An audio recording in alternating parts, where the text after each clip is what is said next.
సంవత్సరాలు నిండిపోయి 31వ సంవత్సరంలో వర్ధంతి అడుగు పెడుతున్నటువంటి రోజు ఈ రోజు. అయినా ఇప్పటికి కూడా తెలుగు ప్రజల గుండెల్లో విషాదం అనేది పోలేదు.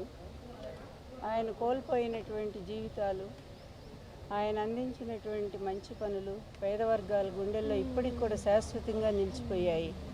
అందుకే ఆయన దేవుడిగా మారిపోయారు. ఎన్టీఆర్ అంటే దేవుడు. ఈరోజు 11వ అవతారంగా ప్రజలు భావిస్తూ ఉన్నారు. అటువంటి మహనీయుడు వారసులం అని చెప్పుకుంటూ ఆయన ఆశయాలన్నీ తూట్లు పొడుస్తూ ఈరోజు ఒక రాక్షస పాలన కొనసాగిస్తున్నటువంటి ఆంధ్రప్రదేశ్ పరిస్థితి చూస్తే అతి దారుణంగా ఉంది. అక్కడ పేద వర్గాలు అల్లాడిపోతున్నారు. అదేవిధంగా బడుగు బలహీన వర్గాలు, దళిత వర్గాలు ఒక సామాజికమైనటువంటి న్యాయాన్ని కోల్పోయి అల్లాడిపోతున్నారు.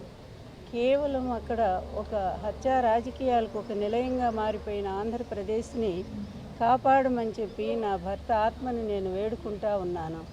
మళ్ళీ ఒక సుఖశాంతులు రవీంద్రనాథ్ ఠాగూర్ చెప్పినట్టు ఎక్కడ మనస్సు నిర్భయంగా ఉంటుందో, ఎక్కడ మనిషి సామాన్యుడు తలెత్తుకొని గర్వంగా నిలబడగలుగుతాడో, ఎక్కడ శాంతి సందేశం అందుతుందో, ఎక్కడ హింసా రాజకీయాలు లేకుండా ఒక ప్రశాంతత వస్తుందో అటువంటి ఆ స్వర్గంలోకి నా ఆంధ్రప్రదేశ్ నడిపించు తండ్రి అని చెప్పి నేను రవీంద్రనాథ్ ఠాగూర్ గారి వాక్యాలను తీసుకొని ఆంధ్రప్రదేశ్ ప్రజలకు మేలు జరగాలని, అక్కడ అమరావతి రైతులకు మేలు జరగాలని, అన్ని వర్గాలకు న్యాయం జరగాలని నేను కోరుకుంటూ సెలవు తీసుకుంటాను.